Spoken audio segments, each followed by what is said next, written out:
또 주의 말씀을 듣기를 원합니다. 주님 친히 말씀하여 주시고 이 말씀을 들을 때 성령님이 말씀으로 임재하여 주셔서 우리의 마음을 치게 하시고 움직이게 하시고 도전받게 하시고 결단의 시간 되게 도와 주시옵소서. 감사하며 예수님 이름으로 기도합니다. 아멘. 철학자 칼 힐티라는 사람이 이렇게 말했습니다. 자기에게 주어진 은사, 특별한 달란트, 그리고 자기가 무엇을 해야 하는지 자기의 사명을 깨달은 자는 행복한 사람이다. 최소한 자기 사명 그러면 거창하지만 자기가 지금 직장이든 어디선 하고 있는 일 중에 내가 좋아하는 일, 즐겨하는 일, 이것이 있는 사람은 행복한 사람이다. 그렇게 얘기했습니다. 왜냐하면 인간이라고 하는 것은 이 보람이라는 것을 먹고 사는 존재이기 때문입니다. 근데 사람은 어디에서 보람을 찾느냐? 일하면서 보람을 찾습니다. 일할 때, 내가 살아있구나. 내가 무언가를 위해서 이렇게 움직일 수 있고, 나를 필요로 하는구나. 라고 할 때 존재의 가치를 느끼고 보람을 느끼기 때문에 행복감을 느낀다 하는 것입니다. 그래서 직장에서도 일할 때 억지로 일본에서 장교라 그러죠. 야근하라 그러면 수당 받으려고 할지는 모르겠지만 자기가 좋아하는 일을 찾아서 스스로 야근하며 밤을 새면서 일하는 사람은 정말 행복한 사람일 것입니다. 그래서 요즘은 젊은 사람들이 혼기를 놓쳐가면서까지 일하려고 애쓰는 그런 경향을 보게 되지요. 그것 때문에 요즘 젊은이들의 결혼 연령이 굉장히 늦어지는 것 같아요. 옛날에 비해서는 저희 때는 20대, 저는 26살에 결혼했어요. 빨리 했습니까? 근데 그때는 빠르다고 생각 안 했어요. 그게 정상이었습니다. 왜냐하면 저보다 빠르게 결혼하겠다면 저는 그렇게 얘기해요. 저는 가장 교과서적으로 한 사람입니다. 대학교 4학년 졸업하고 23살에 졸업하고 바로 취직했고 그 당시 군대가 3년이었기 때문에 병역 의무 3년을 다 마치고 26살에 복직해서 결혼했으니까 얼마나 이 교과서적으로 했어요. 그런데 빠르다니요. 그렇게 말하죠. 자, 어쨌든 요즘 일하는 것 때문에 결혼이 늦어지고 있다. 자, 오늘 본문을 보게 되면, 바울처럼 열심히 일한 사람 없죠. 바울은 정말 자기가 맡겨진 일에 참 최선을 다한 사람인데, 그것이 그냥 여러분들처럼 그냥 먹고 살기 위해서 자기 일을 열심히 한 게 아니고, 주께로부터 받은 사명을 다하기 위해서, 주를 위해서 그렇게 최선을 다해서 일했으니, 얼마나 행복했겠어요. 그래서 가장 행복했던 사람입니다. 자기가 행복하니까 그 행복을 나눠주고 싶었던 거죠. 자, 오늘 본문은 사도 바울의 전도여행, 1차 전도여행을 끝나는 장면이에요. 그래서 끝나고 나서 이제 와서 보고하는 장면입니다. 자, 오늘 이 전도여행, 1차 전도여행, 잠깐 한번 지도를 볼까요? 자, 지도를 보면 1번이라고 쓴 데가 안디옥 교회죠. 여기는 시리아 안디옥입니다.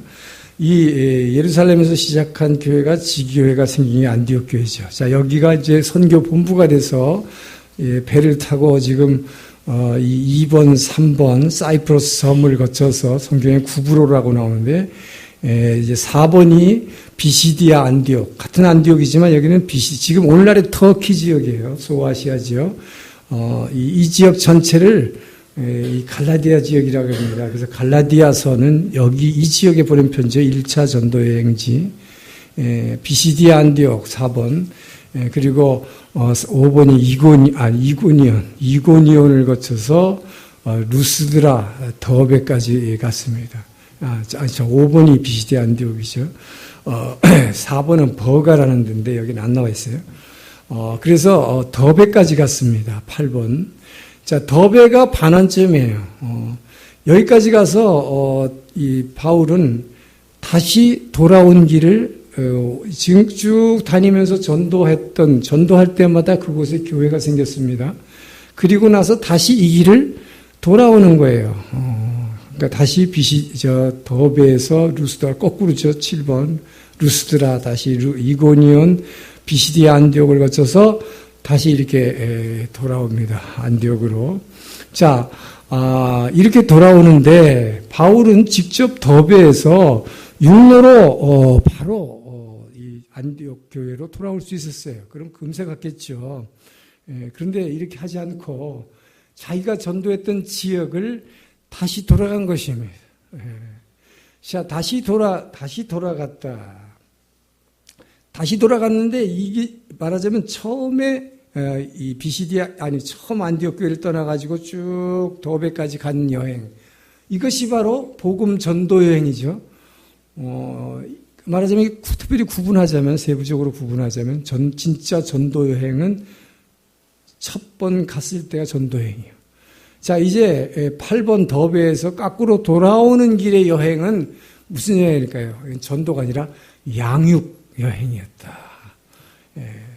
그들에게 주님이 다시 올 때까지 이 그리스도의 신앙 위에 굳건히 서도록 하기 위해서 말씀을 가르친 거죠. 이제 양육한 거예요. 우리로 말하면 1:1 제자 양육하고 큐티하고 성경 공부하고 이렇게 해서 이 그리스도의 믿음, 이제 이미 구원을 받았어요. 전도해서. 이 전도받은 사람들이 어떻게 신앙생활을 하는지를 굳건한 신앙에 서도록 말씀으로 가르치는 여행이었죠.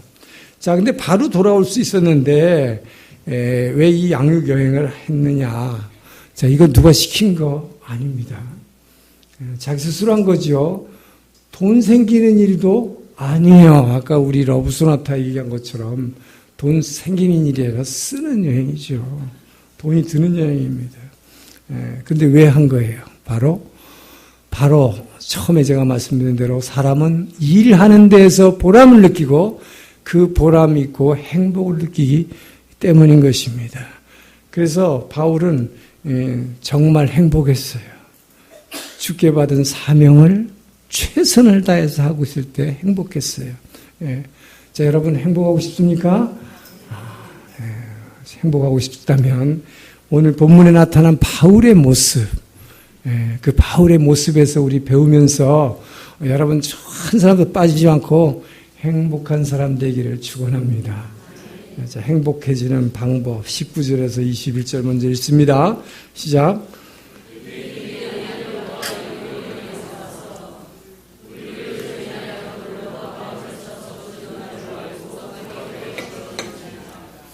제자들이 둘러섰을 때 바울이 일어나 성에 들어갔다가 이튿날 바나바와 함께 더베로 가서 복음을 그 성에서 전하여 많은 사람을 제자로 삼고 루스드라와 이고니온과 안디옥으로 돌아가서 빠꾸에서 돌아갔지요.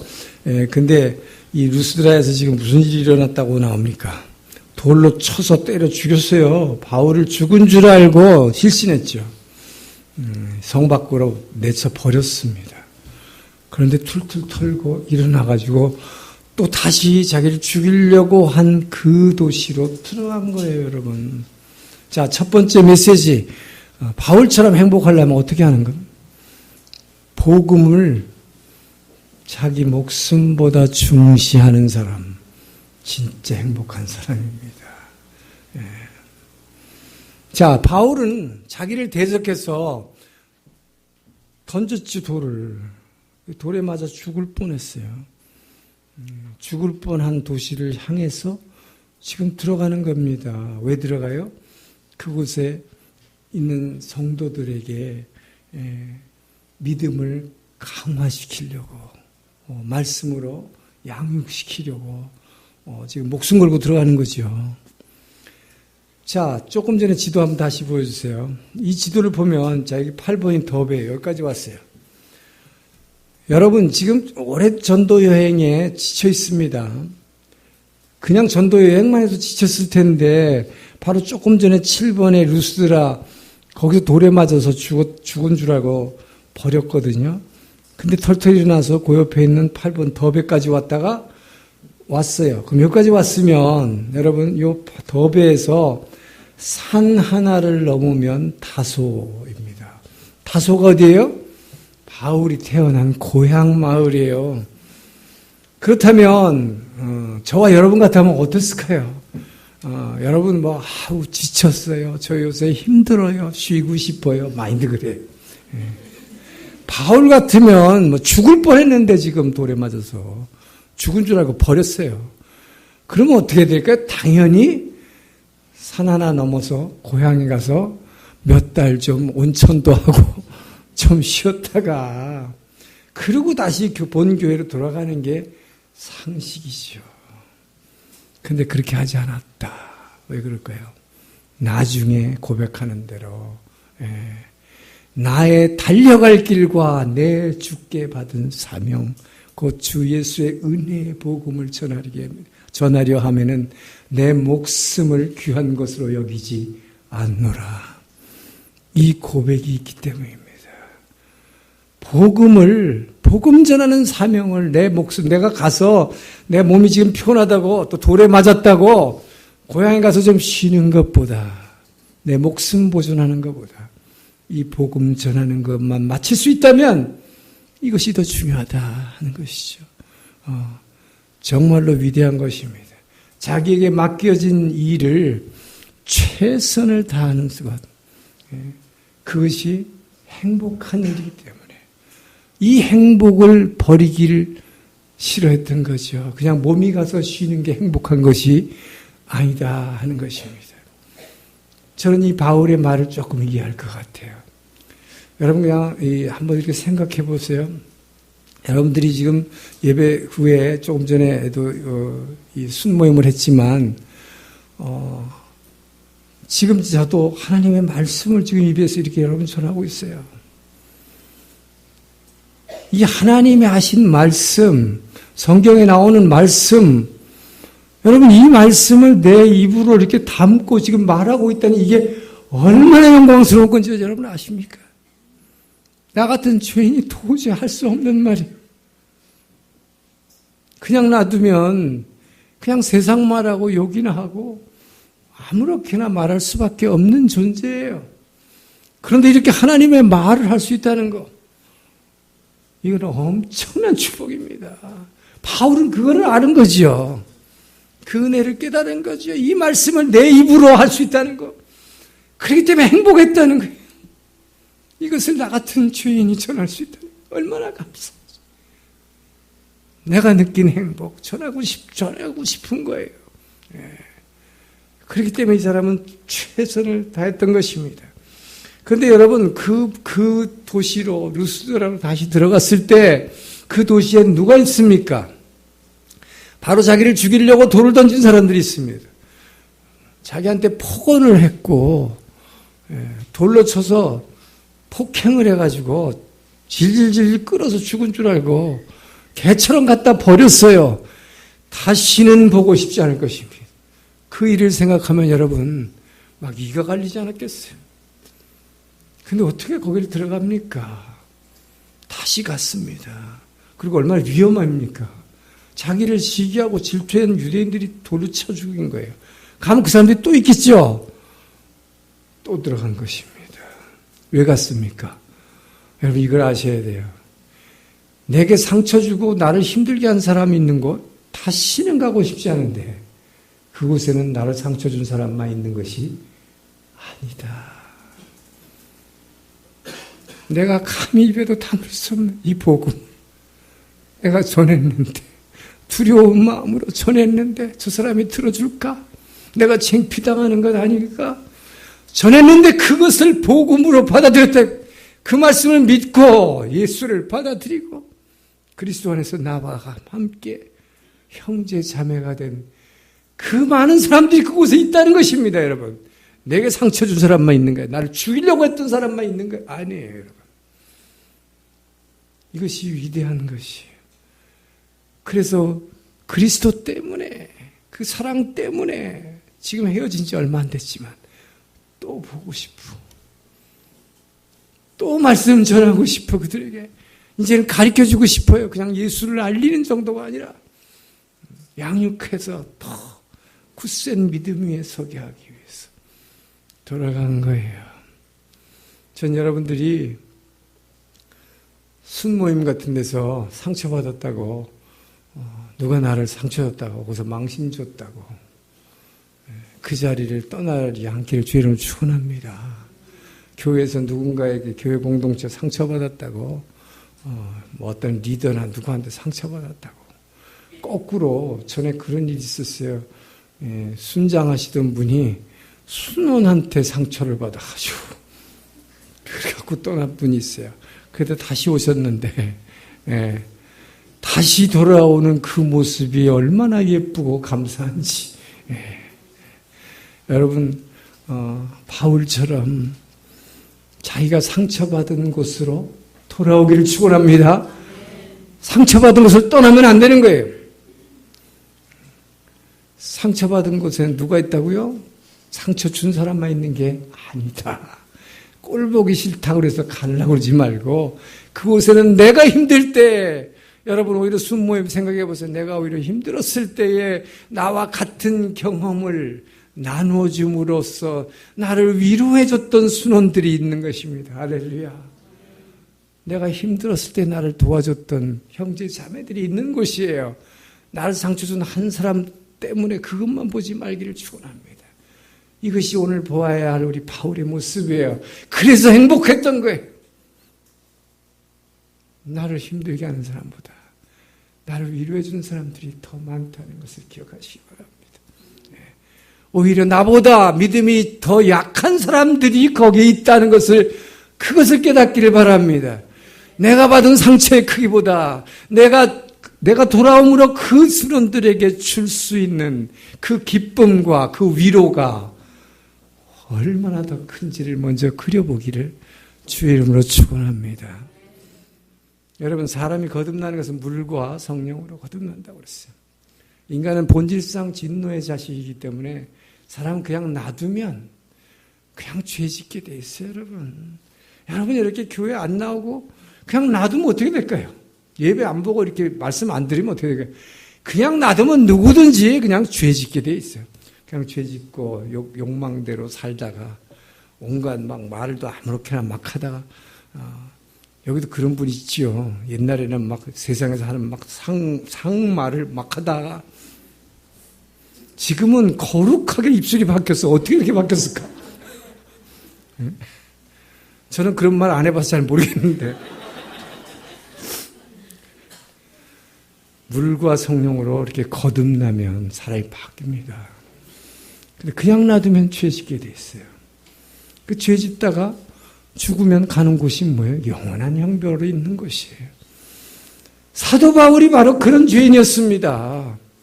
자기는 유대인 율법학자로서 대단한 사람인 줄 알았는데 그 죄인이었다는 것을 깨달은 거죠. 그리고 거듭났습니다. 언제? 다메섹으로 가다가 예수님 만나서 변화된 거예요. 전 여러분들이 그 만남이 있기를 주의 이름으로 축원합니다. 그렇게 만나서 성령의 거듭남을 체험하지 못하면 교회를 다녀도 그래서 우울해지고 교회를 다니면서도 제가 자꾸 얘기하지만 죄송해요. 혹시 우울증 걸린 분들. 교회 다니면서 우울증 걸리면 안 되는 거거든요. 왜 안 되는 거예요?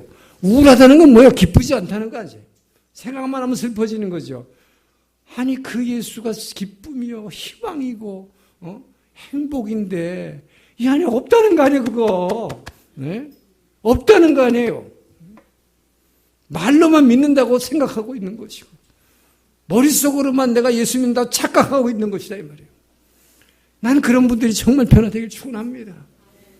그 변화되지 않으면 교회 다니는 거 의미가 없는 거예요. 만약에 지금 그렇다고 포기하지 마세요. 포기하라고 얘기하는 거 아니에요. 도전하려고 얘기하는 거죠. 바울도 그건 몰랐던 사람이잖아요. 자기가 죄인이었다는 건 몰랐던 사람이잖아요. 자기가 막 잘하고 있다고 의기양양해서 교회 다니는 사람들 막 죽이려 다녔던 사람 아닙니까? 근데 그런 사람도 만나주시는데 여러분이 정말 진심으로 그 예수를 만나려고 하면 그분이 안 만나주시겠어요? 여러분이 정말 간절한 마음으로 엎드리는데 안 만나주실 것 같아요. 난 여러분 중에 말이에요. 저는 왜 맨날 기도하는데 아무것도 안 일어납니까? 그 나름대로 이유가 있을 거예요. 내가 주님이라도 그렇게 사모하면 만나줄 텐데. 주님이 그랬잖아요.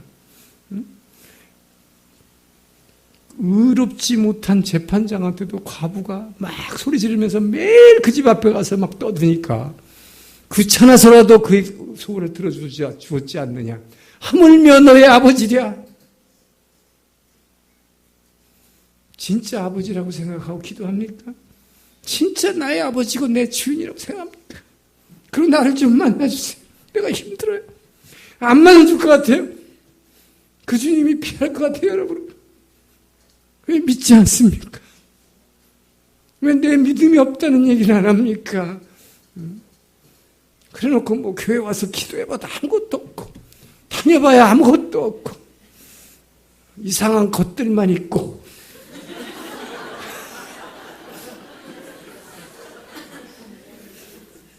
성령으로 거듭나길 지혜롭소서.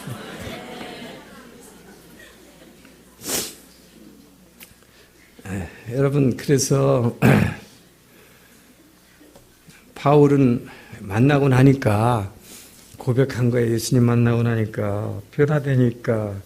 그 유명한 고백 사도행전 20장 24절 말씀 봅니다. 사도행전 20장 24절 내가 달려갈 길과 주 예수께 받은 사명 곧 하나님의 은혜의 복음을 증거하는 일을 마치려 하면은 내 목숨을 귀한 것으로 조금 더 귀한 것으로 여기지 아니하리라. 저는 정말 이 말씀이 여러분의 고백이 되기를 축원합니다. 이거는 예수님 만난 사람만 이렇게 되는 거예요. 바울같이 대단한 사람만 이렇게 되는 거 아니에요. 저 사람은 별나니까 제발 그러지 마세요. 바울은 별난 사람 아니에요. 오히려 큰 죄인이었어요. 주님 만나면 변화돼요. 여러분도 그렇게 변할 수 있어요. 제가 전에도 얘기했지요. 찬양할 때 절망하면서 그 찬양하지 말라고. 예수님처럼 바울처럼 그렇게 살 수는 없을까? 나는 안 돼, 나는 안 돼. 그렇게 하면서 찬양하지 말란 말이에요. 나도 될 수 있다. 바울같이 나쁜 사람도 만나줬는데 나는 그래도 그 바울같이 예수 믿는 사람 잡아 죽이진 않았잖아요. 여러분은. 그런데 안 만나주시겠어요? 믿으십시오. 전 여러분들이 그 믿음 갖기를 축원합니다. 그런 변화될 거예요. 그래서 바울을 여러분 이렇게 복음의 열정을 가진 사람으로, 행복한 사람으로, 두드려 맞아도 고통스러워도 못 먹어도 추위에 떨어도 행복한 사람으로 바꾸는 그 힘이 어디서 나왔을까? 이 사람을 순교회 자리까지 끌고 갔던 그 힘이 어디서 나왔을까? 그것이 바로 그가 만나는 예수님의 힘, 성령님의 힘이에요. 바로 그 성령님이 이 사람을 확 변화시킨 것입니다. 여러분 정말 그분 만나면 그냥 한순간에 확 변화돼요. 물론 그 변화된 것이 그대로 계속되지는 않아. 막 할렐루야 펄펄 뛰다가도 또 쓰러지고 그래요. 그렇지만 그렇다고 계속 쓰러져 있지는 않아요. 왜? 그분이 다시 일으켜 주시기 때문에. 우리는 그것을 믿는 거예요. 기대하는 거예요. 전 여러분들이 그 기대감을 가지시기 바랍니다. 그렇게 해서 여러분이 정말 진짜 자기가 행복감을 느끼면 정말 변화되고 나서 행복감을 느끼면 전하지 않고 견딜 수 없잖아요. 그냥 햄버거 집에 가서 맥도날드에 줄 서 있는데도 옆에 있는 사람 줄 서 있는 이렇게 보는데도 막 전도하고 싶어져. 막 말하고 싶어져 그냥. 그게 변화된 사람이에요. 성령으로 변화된 사람. 예수님 만난 사람. 전 여러분 모두가 그렇게 행복한 사람 되길 주님을 축원합니다. 22절입니다. 22절 시작.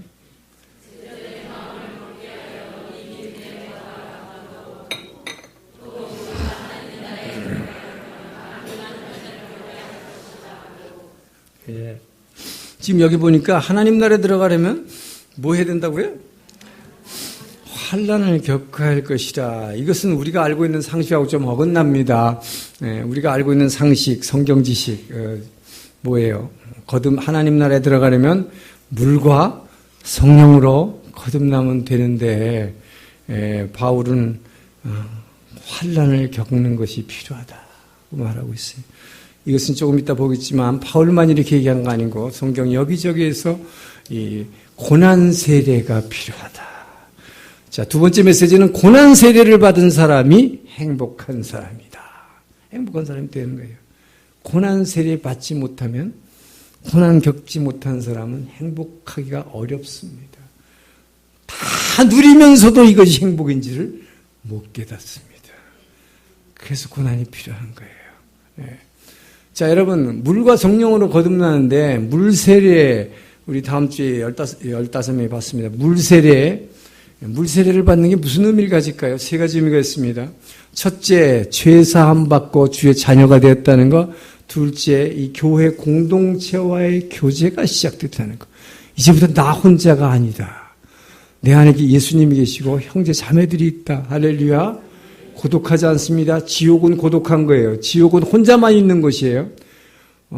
여러분 착각하지 마세요. 지옥은 넓은 길로 갔으니까 많은 사람이 같이 있으니까 외롭지 않을 것 같죠. 고통을 내 혼자 받지 않고 여럿이 받으면 덜 외롭죠. 근데 지옥은 그게 아니에요. 여러분 그걸 알아야 돼. 천국이 여럿이 함께 있는 곳이에요. 그래서 기쁜 곳이 항상 14만 4천 명의 무리 함께 찬양하고 예배하는 곳이에요. 그런데 지옥은 어떤 곳인지 알아요? 독방. 이게 지옥입니다. 여러분 그거 착각하지 마세요. 지옥은 어떤 젊은이들이 알지 못하고 지옥에 가면 뜨거워서 유황불에 막 디스코를 치게 된대. 밑이 뜨거워서 여럿이서 막 디스코 치면 얼마나 좋아. 그것이 천국이에요. 착각하지 마세요. 혼자 갇혀 있는 곳이 독방이에요. 여러분 감옥에서 제일 무서운 것이 독방입니다. 그래서 자기 혼자 잘났다 그러고 나밖에 모르면 나 하는 사람이 가는 곳이 지옥이에요. 지옥은 나밖에 없는 곳이에요. 왜? 살아있는 동안 나밖에 몰랐으니까. 이웃이 없으니까 나눠주진 않았으니까. 그러니까 성경에서 뭐라고 그래 주님이. 너가 어려운 사람이 너한테 막 부르짖을 때 너는 귀를 막았으니 네가 부르짖어도 너를 도와줄 리가 한 사람도 없으리라. 그곳이 지옥입니다. 그래서 죽은 나사로와 부자의 비유를 예수님이 말씀하셨잖아요. 목이 말라도 물을 찍어줄 사람이 없는 것, 나 혼자밖에 없는 것. 분명히 아시기 바랍니다. 그래서 여러분 물 세례 받는 게 왜 중요한가? 세례를 받아서 성도들과의 교제가, 교회와의 교제가 시작됐다. 이제는 내 혼자가 아니다. 할렐루야. 돌아갈 곳이 생겼다. 혹시 떠나도 아까 말씀처럼 다시 돌아올 곳이 생겼다.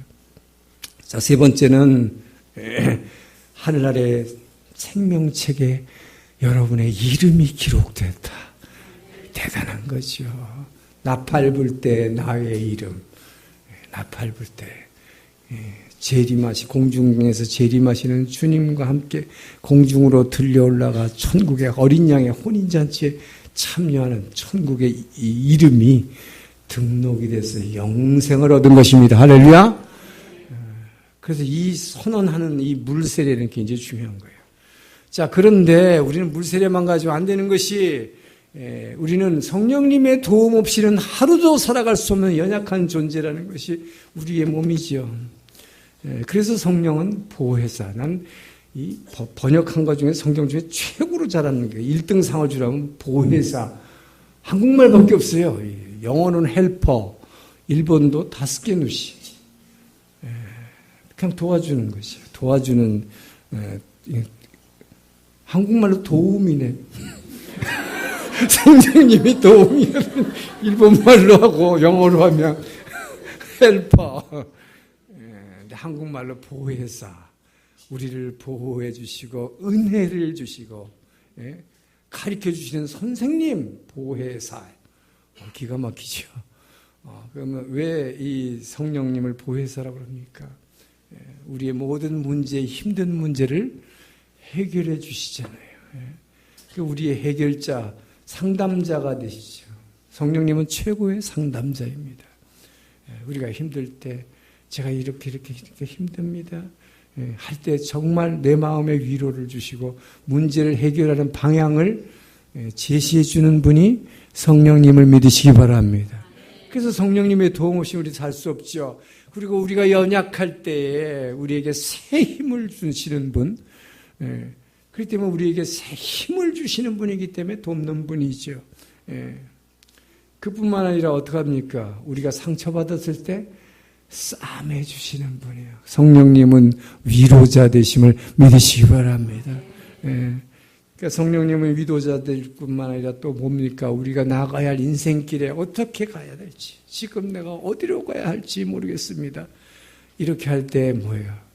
구름 기둥으로, 불 기둥으로 우리의 갈 길 인도해 주시는, 내가 나가야 할 길을 인도해 주시는 바로 안내자. 할렐루야. 이 성령님 없이는 우리는 하루도 살아갈 수가 없어요. 그래서 그 예수를 만난다는 게 바로 성령 세례를 받는 거예요. 바울처럼 길에서 만났더니 확 바뀌어버려요. 그때부터 도움의 문이 열리는 거예요. 진짜 도우미가 옆에 달라붙는 거예요. 할렐루야. 돈 줄 필요도 없잖아요. 도우미 쓰려고. 옆에 그냥 확 다 와 계시고, 내 옆에 계시고, 안에 계시고, 앞에서 끌어주시고, 할렐루야. 그래서 우리는 반드시 성령 세례가 필요하다. 그래서 교회 다니면서 아까도 얘기했지만, 이렇게 우울해진다든지 또는 정신적으로 좀 어려움이 있다 하는 것은 그런 분들에게 가장 필요한 게 성령 세례가 필요해요. 성령 세례, 성령님 만나고 나면 그런 문제는 그 자리에서 해결됩니다. 근데 예수님이 뭐라고 그랬어요? 그래서 막 간질병 걸려서 막 애가 쓰러져서 이런 걸 제자들이 못 고치니까, 왜 못 고칩니까? 우리는, 예수님이 뭐라고 그랬어요? 기도 이외에는 방법이 없다. 여러분, 그래서 기도하라는 거예요. 기도 없이 성령 세례 받겠다면 무리예요. 근데 기도하려니까 말씀이 필요한 거죠. 말씀 붙잡지 않으면은 맨날 무슨 기도만 해요? 주세요, 주세요. 그러면 주님은 좋다. 그러니까 할 말이 없고 기도가 재미가 없고, 그러니까 한두 번 나가다가 그만둔다. 기도에는 없습니다. 자, 여러분, 그래서 우리는 이 고난이 필요해요. 아니, 이제 성령 세례가 필요하지만 지금 본문에서는 고난이 필요하다는 얘기를 하고 있습니다. 고난이 필요하다는 얘기 성경에 여기저기서 얘기해요. 사도 바울도 빌립보 1장 29절에서 그리스도를 위해서 너에게 은혜를 주신 것은, 왜 은혜를 여러분에게 하나님이 은혜를 주느냐? 그래야 믿잖아요. 자, 은혜가 있으니 믿죠. 그래서 그를 믿을 뿐 아니라 두 개의 목적이 있다. 여러분에게 은혜를 주시는 목적이 두 가지다. 믿을 뿐 아니라 은혜가 있어야 믿죠. 근데 또 하나는 뭐예요? 은혜를 받아야 그를 위해서 고난받을 수 있기 때문이에요. 사도 바울은 그 누구보다도 그 은혜를 크게 느꼈기 때문에 그 고난을 받아도 기쁨으로 받을 수가 있었던 것입니다. 요즘 우리가 새벽 기도 때 계시록 하고 있어요. 계시록에 보면 7장에 14만 4천 무리가 하나님께 막 찬양하고 있는 모습이 나오는데, 한 장로가 저 사람들 어디서 나온 사람입니까? 그러니까 뭐라 그래요? 그러니까 어떤 사람이 저렇게 막 모여갖고 예수님을 저렇게 높이 찬양합니까? 라는 질문이죠. 천사가 뭐라고 대답을 해요? 저 사람들은 환난에서 나온 사람들입니다. 고난을 받은 사람만이 그 고난 받으시는, 이 십자가에서 고통받으시고 찢기시고 피 흘리신, 호후라 했다. 고히스지, 찢기신 그 어린 양을 향해서 찬양하게 되는 거예요. 왜? 자기가 고난 받아봐서 그 예수님이 받으신 고난이 얼마나 큰 것인가, 얼마나 위대한 것인가. 그것이 없었다면 정말 자기가 이 고난 가운데서 헤어나올 수 없었는데, 그거를 깨닫기 때문에 막 찬양하는 거예요. 그래서 바울은 그렇게 고난을 많이 받은 거지요. 많이 매맞고 춥고 배고프고 감옥에 갇히고. 자, 그래서 하나님은 이 고난을 주시는 이유가 있다. 여러분, 고난을 왜 주십니까? 고난을 주셔야, 첫 번째, 고난이 있어야 여러분이 신앙의 바로미터예요. 고난은 바로미터가 뭡니까? 측정기. 고난이 왔을 때 여러분이 믿음이 있는 사람인지 없는 사람이 금방 알 수 있어요. 막 불평하는 사람. 예수 믿었는데 이게 뭐야? 맨날 새벽 기도했는데 이게 뭐야? 이게 신앙 없는 사람이지. 그러니까 하나님이 이 사람이 신앙이 있는지 없는지 알려면 어떻게 돼? 고난을 팍 던져버리면 금세 알아. 사도 바울처럼 이 고난을 내게 은혜를 주신 것은 예수를 믿게 할 뿐만 아니라 그를 위해서 고난도 받게 하려 함이라. 할렐루야. 이 고난에 내가 참가할 때 내가 정말 그리스도와 함께 죽는 것이구나. 그래서 감사합니다. 내가 함께 십자가를 질 수 있다는 이 영광에 얼마나 감사합니까? 그래서 나에게 부활의 영광을 주시려고 내게 이 고통 주시니 감사합니다. 이 믿음 가지길 주님 축원합니다. 첫 번째 고난의 이유예요. 두 번째 뭡니까? 고난받아야 여러분의 인격이 변화돼요. 단련돼요. 연단이죠. 그래서 진주가 만들어지는 과정 어떻게 만들어집니까, 여러분? 진주 만들려면 조개 몸통 속에다가 이물질을 똑 집어넣는 거예요. 그 이물질을 몸속에 들어왔기 때문에 얼마나 아파요, 이게. 그거를 수년간 고통을 견뎌내는 가운데 만들어진 게 진주야. 할렐루야. 여러분을 정말 정금과 같은 보석으로 만들어내려고. 여러분의 고난이 주어진 믿으시 바랍니다. 그래서 여러분의 인격이 바뀌는 거예요. 보석처럼 바뀌는 거예요. 옛날에는 이렇게 툭 찔르면 그냥 화를 팍팍 내는 사람이 어쩌면 그렇게 달라져. 전 여러분이 그렇게 변화되길 축원합니다. 그래서 고난 받은 사람은 달라요. 그런 고난 안 받은 사람이 요만큼만 뭐 해도 그냥 화를 팍팍 내고, 그게 달라지는 거죠.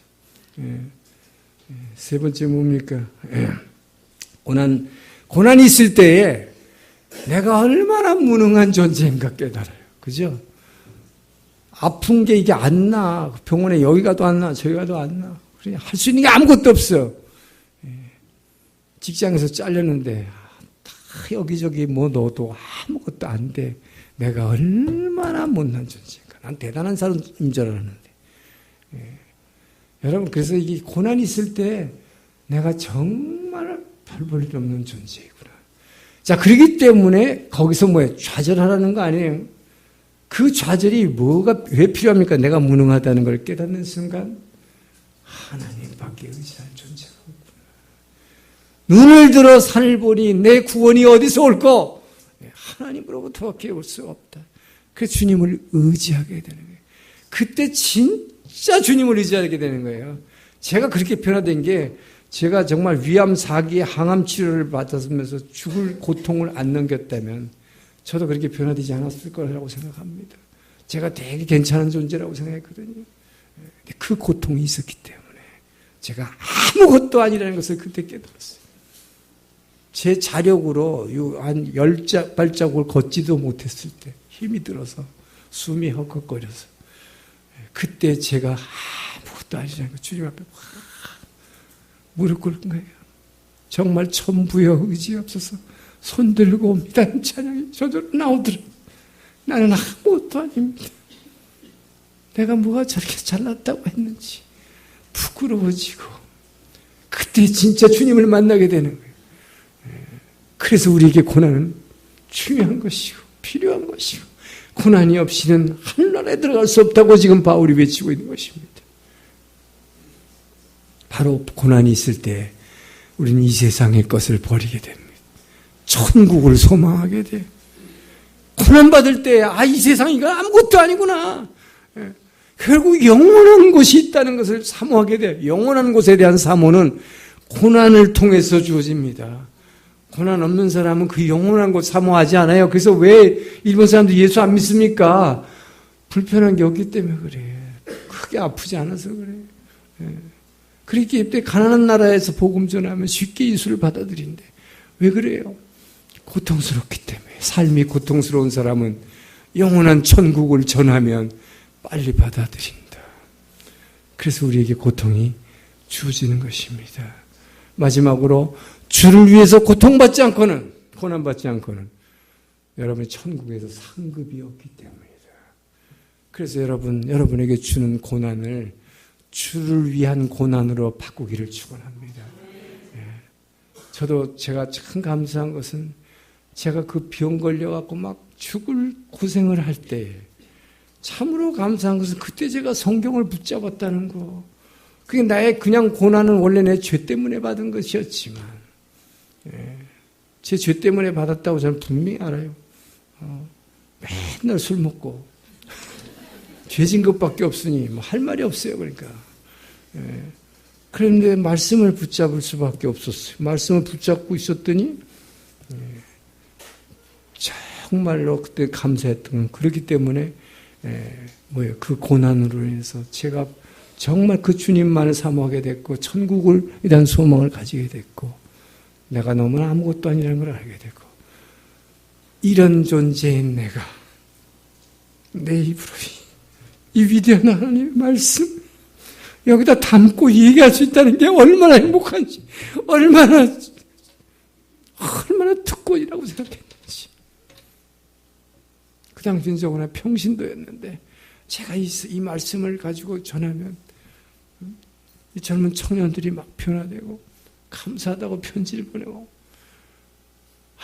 나 같은 존재 아무것도 아닌 줄 알았는데 하나님은 이런 존재도 쓰시는구나. 여러분 거기에서 존재 가치를 느끼게 그래서 행복한 거예요. 그 행복을 전하지 않겠습니까?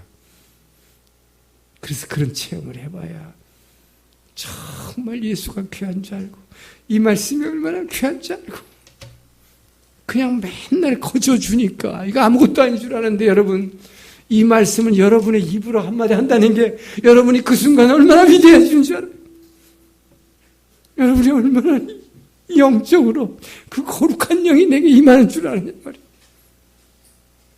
그래서 여러분이 용기를 내서 한마디 전도할 때 그때 성령의 기름 부음이 여러분에게 확 임하는 걸 믿으시기 바랍니다. 그래서 축복인 거예요. 말씀 전하는 자의 축복이 얼마나 축복이지. 저는 여러분이 그 축복 누리기를 주의 이름으로 축원합니다. 그래서 이제는 여러분이 고난이 올 때 이 고난을 슬퍼하거나 이상한 걸로 생각하지 마시고 이 훈련이 있기 때문에 그동안에 조금만 바빠도 예배 빠지고 조금 피곤해도 빠졌는데 이제는 그 한나라를 더 사모하게 되고 그 주님 만나기를 소망하게 되고 주님의 말씀을 더 사모하게 되고 그래서 말씀 있는 자리에 막 길을 쓰고 나오는 거예요. 저는 여러분들이 저절로 그렇게 되기를 축원합니다. 제가 말해서가 아니라 자꾸 문 목사가 얘기해서가 아니라 그냥 나오기를 축원합니다. 그게 축복이기 때문에 그래야 여러분이 행복해지기 때문에. 자, 마지막 27절 8절 있습니다. 27절 8절 말씀 이르러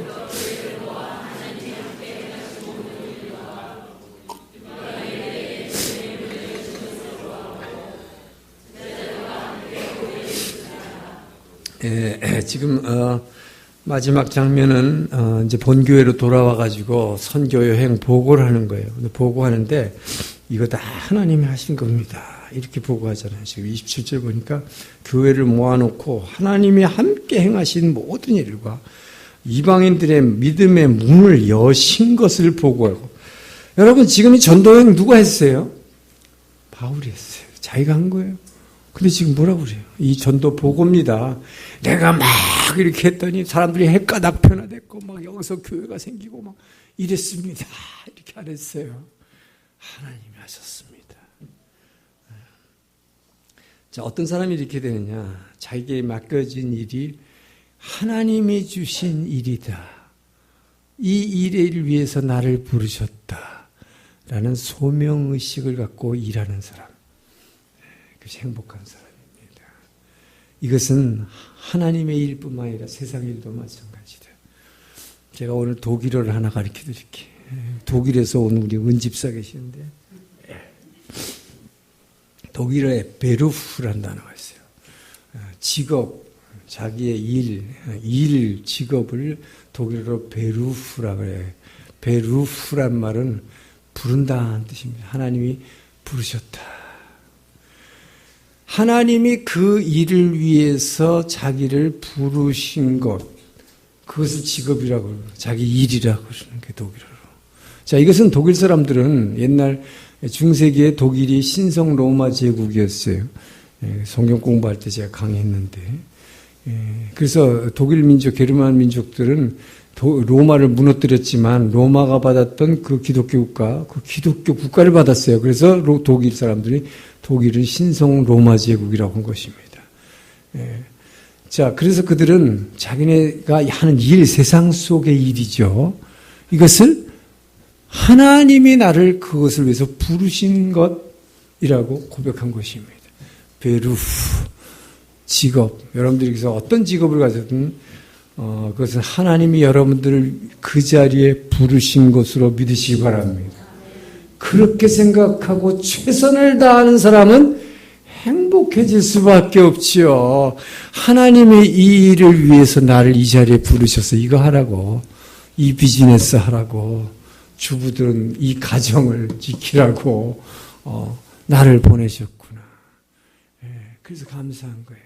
그래서 저는 과거에 제가 외교관 생활한 것도 지금 목사하는 이게 전부 다 최선을 다해서 했는데 그것은 하나님이 그 일을 위해서 그 자리에 부르셨다고. 베루프, 주님께서 나를 부르셨다. 그 자리에. 그걸 하라고. 그렇게 한 사람은, 그래서 그렇게 생각하고 그 의식을 갖고 하는 사람은 최선을 다하는 거예요. 그러니까 행복한 것이요. 하나님이 부르신 일을 할 때 행복한 거예요. 모든 행복의 근원이 하나님께 있기 때문인 것입니다. 자, 그래서 바울은 이것을 우리가 일하는 것, 이 모든 것이 다 하나님이 하신 것이고 하나님이 나를 부르신 것이고 내가 했든 뭘 했든 결국 하나님의 일을 내가 최선을 다해서 하는 것이다. 이렇게 했기 때문에 행복한 것이다. 여러분, 연예인들이 성공하면 왜 마약하고 그 이상한 짓 합니까? 뭐 프로포폴인가 뭐 그런 거 투약하고 왜 그런 거 해요? 도박하고. 유명해지기 전까지는 최선을 다해. 근데 유명해지고 꿈을 이루면 어떻게 됩니까? 하나님이 이 일을 위해서 나를 이 자리에 부르셨다는 것을 잊어버리는 거예요. 그게 말은 베루프, 소명이거든요. 소명, 한국말로. 소명의식을 잊어버린 것이죠. 그렇게 되면 멸망의 길로 빠집니다. 그렇기 때문에 저와 여러분에게 필요한 것은 이 소명의식이에요. 바울은 바로 이 소명의식을 가진 것입니다. 여러분, 세상 속의 일이나 하나님의 일이나 어떤 일을 하든지 그 일을 위해서 하나님이 여러분을 그 자리에 부르셨음을 믿으시기 바랍니다. 이 소명의식만 있으면 행복해져요. 그래서 그 일을 최선을 다해서 하게 되는 것입니다. 그래서 여러분, 바울은 바로 그렇게 최선을 다했기 때문에 여러분이 교회에서 맡겨진 일들, 여러분이 뭐 순장을 하든 안수집사를 하든 뭐 성가대 찬양팀, 뭐 통역, 뭐 무슨 일을 하든 뭐 실라시아 팀을 하든 모든 이 일, 내게 맡겨진 일, 하나님이 그 일을 위해서 여러분을 부르셨다는 베루프, 그 자리를 위해서 부르신 소명의식을 갖고 행하시길 축원합니다. 그래서 여러분이 최선을 가지고 그 맡겨진 일을 하면 하다못해 청소하는 일을 하나를 하더라도 그러면 하나님이 기뻐하세요. 그래서 여러분이 그 마음속에 기쁨이 있는 거예요. 저는 가끔 보게 되면 이게 화장실 청소하신 그 집사님의 모습을 보면요. 너무너무 기뻐요. 그 안에 기쁨이 있어요. 막 냄새나고 그거 하는 게 참 안 좋을 텐데 어떻게 저렇게 할 수 있을까? 이분이 소명의식을 하는 거예요. 베루프. 주님이 나를 이 자리에 이 일을 하려고 부르셨다. 저는 여러분이 교회에서 그런 의식을 가지고 하시면 무슨 일을 하더라도 기쁨으로 행복한 사람이 될 것을 믿습니다. 여러분 모두가 행복한 사람 되기를 축원합니다. 기도하겠습니다. 좋으신 하나님 감사합니다. 우리를 이 세상 가운데 또 이 교회 가운데 우리 일할 수 있도록 부르신 주님을 찬양합니다. 그 일을 위해서 바로 나 같은 사람을 부르셨습니다. 최선을 다할 수 있도록 오늘 말씀으로 도전하여 주시고 위로하시고 새 힘을 주시니 감사합니다. 주님 말씀에 순종하여 한 주간을 승리하게 하여 주시옵소서. 예수님 이름으로 기도합니다.